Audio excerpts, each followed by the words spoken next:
Texas is in the middle of a boom, not in oil or cattle, but data. Across the state, massive data centers are popping up, powering everything from cloud storage to streaming services.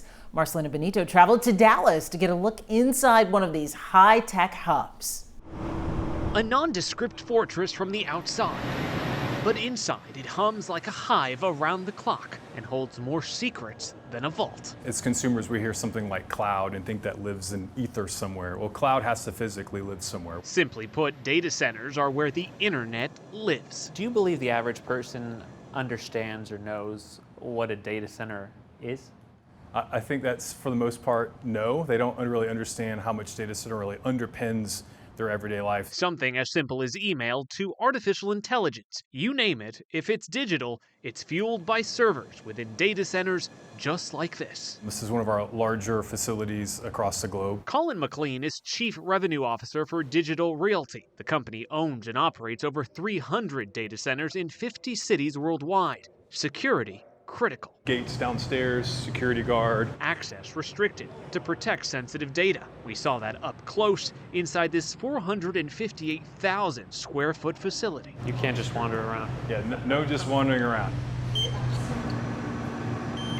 You're going to see down here several cages where the racks actually are deployed. So this is where the servers and network environment is. That hum you hear, fans, several dozen high-powered air conditioning units keeping it all cool. There can be no power interruption ever. 24/7, 365, facilities like this have to keep the lights on. Power off the ERCOT grid, option 1.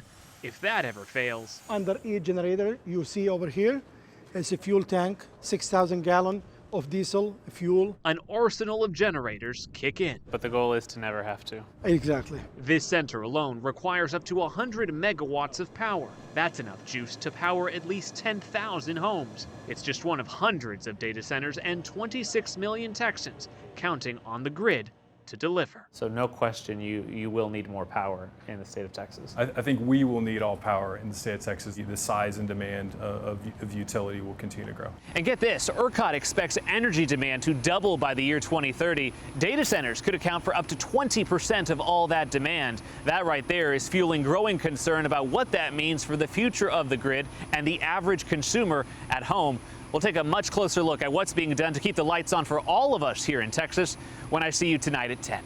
Back to you.